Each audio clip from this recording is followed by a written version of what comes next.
aggressive in terms of making things difficult for them, like we did in the Heat series. But I'm sure that's going to pick up next game. Kenny just came in here and said he thought a couple of plays from them crossed the line of physicality. Where would you say the line is there? What do you mean? So you were talking about the DeAndre play, where he got hit, and then the Evan play where Evan came down. For just generally, Right. What constitutes this is okay physicality, this is a little bit too much, do you think, in the playoffs? You know the best part about the playoffs? I think you draw the line yourself. The playoffs are so physical.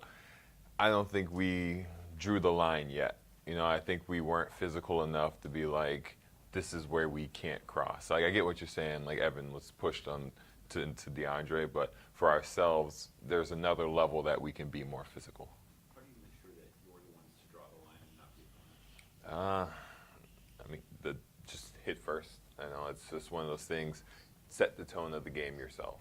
It's the easy cop-out answer, but I truly believe that's what you got to do. When you watch the film, how do you balance wanting to, increase that perimeter defense and also knowing that maybe their shots were just falling a little bit more than you expected?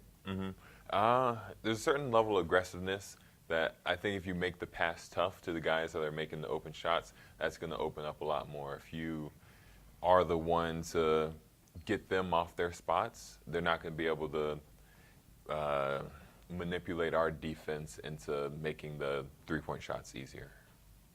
Physicality has been an area where you guys have felt like you haven't measured up for a couple of years now. How do you change that narrative if it keeps going up? Narratives are hard to change in this league.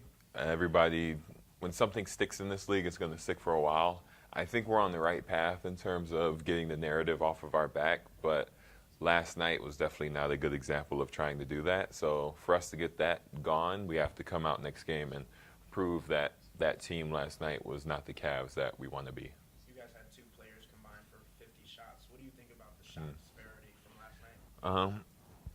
Honestly, I trust those guys to make shots. They've always made shots every single game, every single year that I've played with them or year. Could we have passed more? Probably. I think that falls into the line of the physicality, like you guys are all saying. We weren't getting to our spots, so it kind of made it harder for those guys to distribute the ball. But I trust those guys fully, and I trust them to make the right decision at all times. Jarrett, they really tried to not only make you move around, but just collectively, the way they would tilt the floor and then kick the ball back for an open three. How do you prevent that from happening as often as it did in game one? For me, I just have to get used to being in that position. More likely than not, against other teams, I'm going to be in the paint. I'm going to be defending the rim. But this team, especially with guys like Siakam, Miles Turner, even Thomas Bryant when he plays, they're all able, and Obi Toppin, they're able to space the floor. So I can't always be the guy to help, be the guy to go to the rim. And I know it's always going to come back to physicality. I'm sure they're going to hear about it before the game starts, but we're going to be more physical and not allow that to happen. Hey, Jarrett, you had that dunk attempt that was deemed clean. Right. When they looked at it. Like, what did you feel in seeing that play? And did it come out of it okay? Or did you Yeah, I'm fine now. I'm fine. Yeah, it was just a hard fall. It looked worse than it was, the fall. I think he did put an elbow in my chest, two hands in my chest. And honestly, that's all I really know. I remember going up and then landing on my back. Yeah. So much of your guys' regular season was about making sure you went into the playoffs at full strength, fully healthy, all of the things that you did to be in this condition. Right. And to suffer the kind of injuries that you did in game one and with DG re-injuring his toe, just like how difficult of a mental blow is that for you guys at this stage of the season? All right. It's a difficult blow, but I think we realize we can do it with the guys we have no matter what. We did it in the Heat series, it's not to talk about the past, but we're able to overcome deficits of players being out by the players that we have that are healthy. Kenny's talking about it all year about how we have a deep roster. We have a lot of guys that are able to step up in the right moment and contribute at a high level. And then going back to the conversation about you playing out on the perimeter versus in the paint, so much of the conversation coming in this series was about that inflection point. And, right.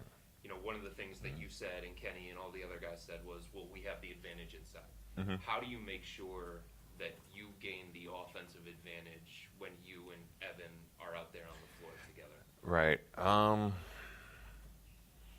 Be aggressive.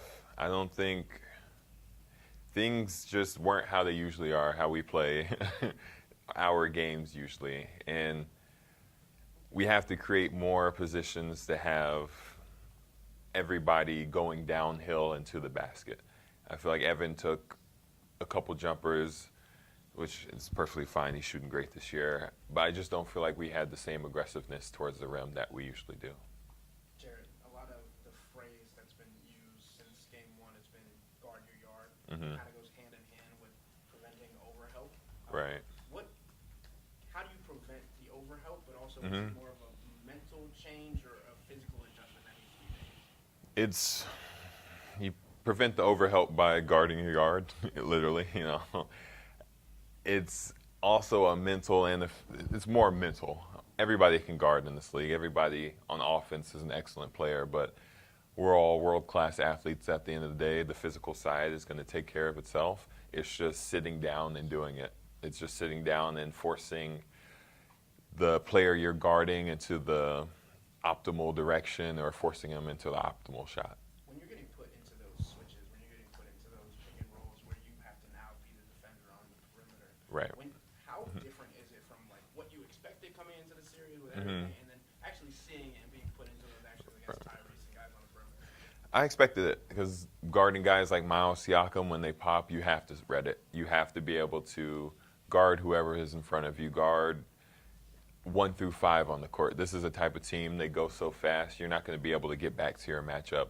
So it's what I expected. I expected to be on outside guarding Halliburton. I expected to be having to guard all of their guys.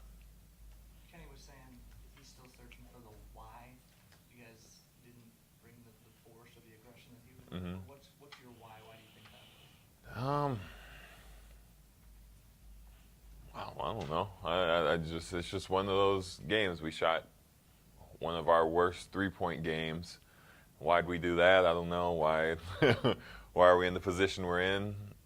I don't know. But now it's like, how are we going to get out of it? Now it's not about the why anymore. It's about the how we're going to change what we did last night or how we're going to improve as a team to the next game. Thank you, Jared. Glad you're okay. Thank you. It looked